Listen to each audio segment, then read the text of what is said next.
talking to Jimmy Evans about marriage, intimacy, sexual intimacy, and communication. And we've got some questions from the studio audience. Want to share some more things today. All right, here we go with our first one.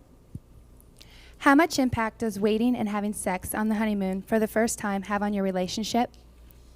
It's a trust issue and it's a character issue. And here's part of the trust issue. Is if a man, I'm just going to say, if a man pressures a woman to have sex before marriage and he can't wait, can he wait afterwards? If he can't restrain himself before marriage, can he restrain himself after marriage? The other thing is this, and that is when you circumvent the foundations of the relationship and begin to have sex, understand, and women are different than men in this category, but once a man starts having sex with you, he's less likely to talk. He's less likely to work on the relationship. He becomes more lazy because now he's got what he wanted. And you're not seeing the character development. The purpose of the dating is to see his character and also to challenge his character, is to get him to make character choices of being a better person, being more caring toward you. And if he can't restrain himself and he's not developing his character beforehand, it sabotages the relationship later. Okay, and it is less special. It's less special because in a lot of women are pressured into having sex because he says, if you love me, you'll let me. Okay, if he loves you, he'll marry you. Okay, he can. I was very immoral before we got married. Okay, the week before we got married, I cheated on Karen at my bachelor party, and I was not saved. Okay, I got saved the next day after that. Karen told me she wouldn't marry me, and I told every girl that I had sex with that I loved them. And I didn't mean it with any of them. I would have said anything because I had no conscience. And so women need to understand, if he's a man of character, he'll wait. And if he's a man of character, he'll love you non-sexually during that dating process. And what that means is you're marrying a person with good character and you have developed the foundations of the relationship properly. When you bypass that and you then have your sex before marriage, it doesn't mean that the marriage is doomed. It doesn't mean that. And you can repent and you can repair the foundations. That's what we did, okay, when we got married, because I was immoral. But what it means is you're now at a disadvantage because you did that beforehand. So. We were talking earlier about communication, and I know for us, trying to communicate was tough. And I would always say, talk to me, talk to me. I need to know your feelings, like you were sharing earlier. And one night, I actually fell asleep when Gary was sharing his feelings. And I felt so bad, I woke up and realized, oh no. And then I apologized and fell back asleep. The next morning I woke up, realized what I'd done. He didn't berate me. He didn't make me feel like I did to him so many times when he'd fall asleep when I was talking, and I would roll over and huff and puff and, kick him a little to try to wake him up and make him realize I was mad, and all those things that we do, ladies. And so what does a woman do though when she really wants to get a man to communicate?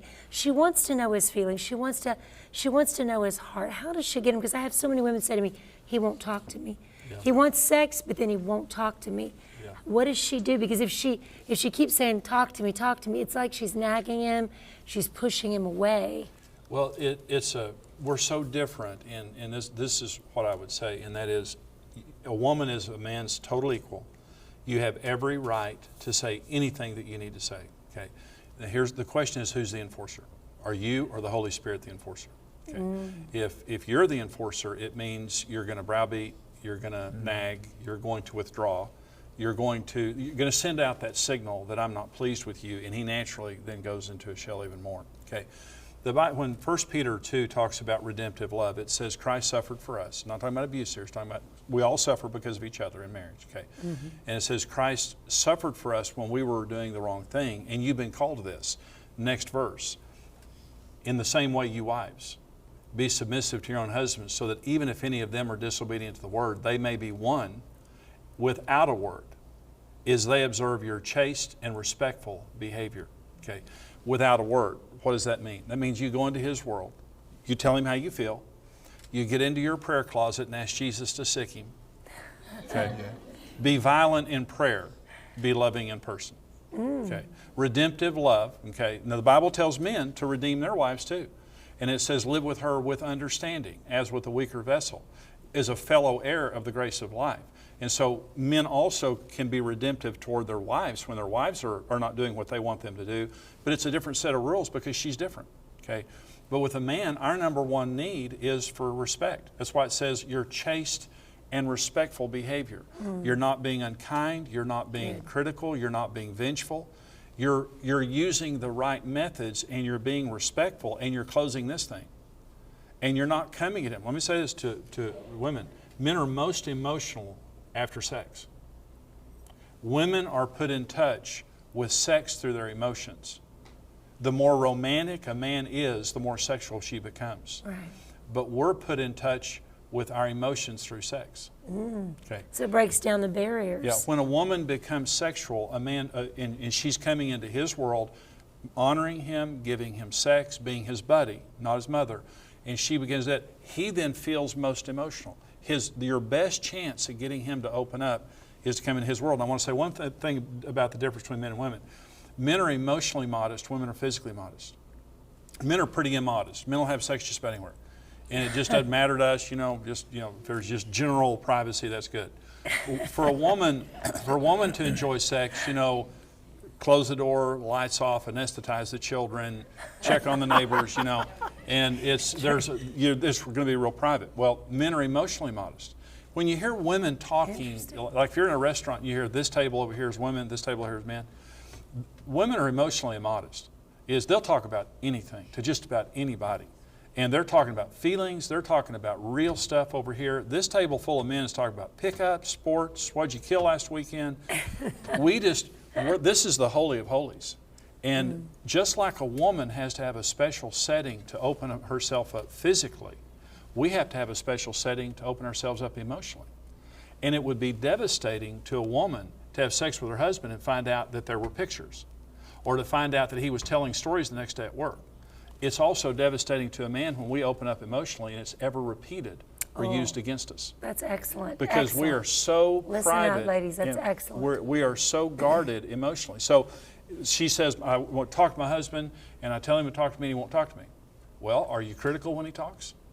Do you use it against him later? Are you disrespectful? Do you tell other people about it? Because we shut the gates, And by the way, when Psalm 100 says we enter into his gates with thanksgiving, enter into his courts with praise, we're made in the image of God.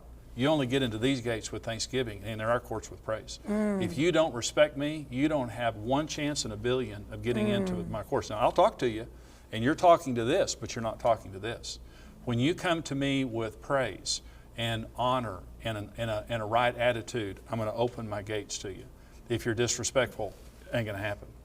Excellent, excellent. excellent. Would you echo that? That's excellent. That's excellent. Very good. Very good. Well, now we learned something. We learned a lot of things, ladies. That's excellent teaching. But also, it sounds like that if we're going to have sexual intimacy, we need to plan this and do this early enough that you don't fall asleep on your husband when he does open up, right? Like Brenda, I did. I'm so glad to hear that. That encourages me so much, because now I have a woman's story to tell. Oh, great. Now I'm going to be told that. No, it's always, men, they just don't get it in the area of how important that is. But, and we were talking about that in the break. Honestly and truly, you could have been just so comforted by the fact that your husband was talking. You probably fell asleep because you relaxed. You felt secure. And I'm serious. I know you were tired, but I'm saying your husband opened up and talked to you, and it's just like, this atmosphere is so peaceful and it's so wonderful, as opposed to him stonewalling you or not talking. Right. So. And what was so beautiful is the next day, he didn't treat me like I had treated him so many times. And then it made me, it just made me love him all the more, because I thought, wow, he had the opportunity to turn the tables on me, because how many times had I gotten upset with him for, being so tired, to the point where he would be like, I've never done that.